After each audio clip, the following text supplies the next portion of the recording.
Now we will elaborate on selected semantic elements in detail in this section. So you've seen header, footer, nav, section, aside, and article in the previous lesson. So for a brief review, the header is for the introduction for the whole page. So you use the header for the introduction. So it typically contains the site name, logo, navigation. So it doesn't have to be at the beginning of the page. So this is an example for a header. And the next element is the footer. So it includes typical footer information like authoring, copyrights, contact information, and a footer menu. So on the left side of this table are examples that you can look at later. And the nav element, so this is for the navigation links for the document. So a page can have more than one nav element like table of contents. So horizontal navigation in header and footer navigation.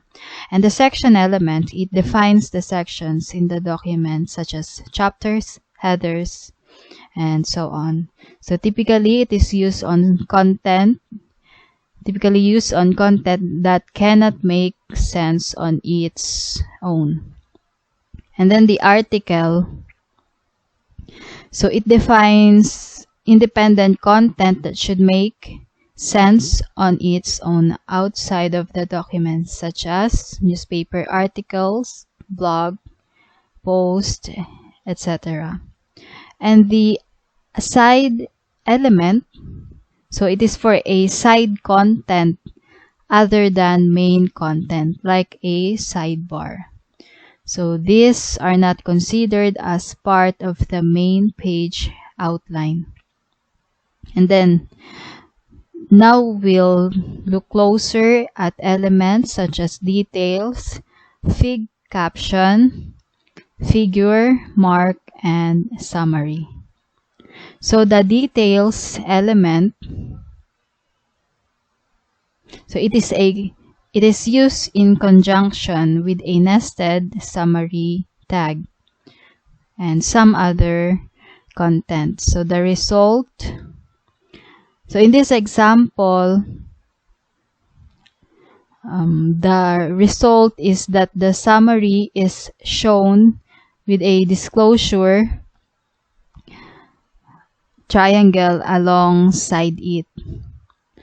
So and the other content is initially hidden. So by clicking this triangle,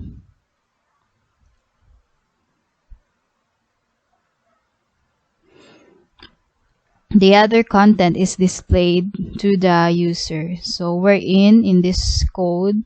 So the content of that is this. So when the user clicks this triangle, the information George Washington and Ronald Reagan as John Worthing will be displayed.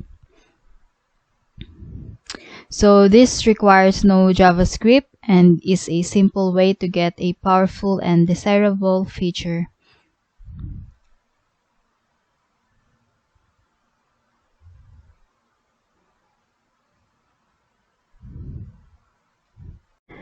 The fig caption element is used to provide a caption or explanation of the image or the figure. So while the alt attribute, as we've shown in the previous discussions, it explains the image for assistive technology. But fig caption can be used to provide additional information for all users. So in this example, this block of code here, so this will be the result of this code. We have here an image, and this is the image, and a caption for this image. So you can show to the user the caption of the image using the fig caption element.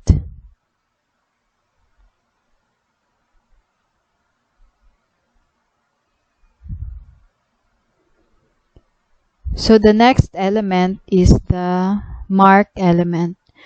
So this element is used to specify content that you want to highlight.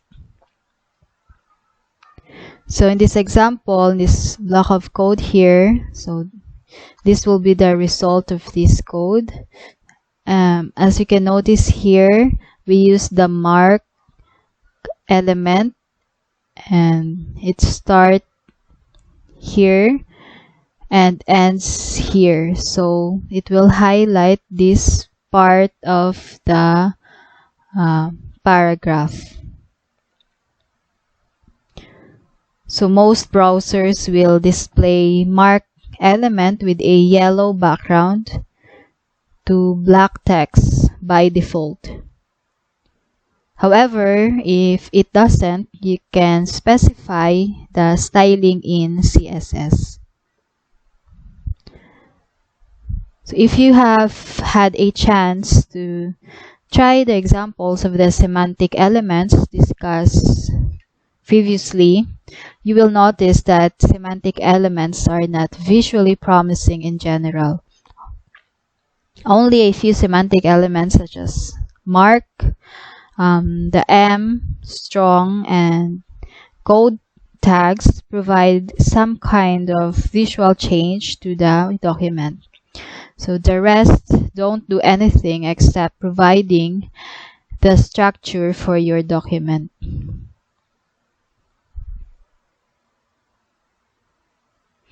So a good example is aside. The aside element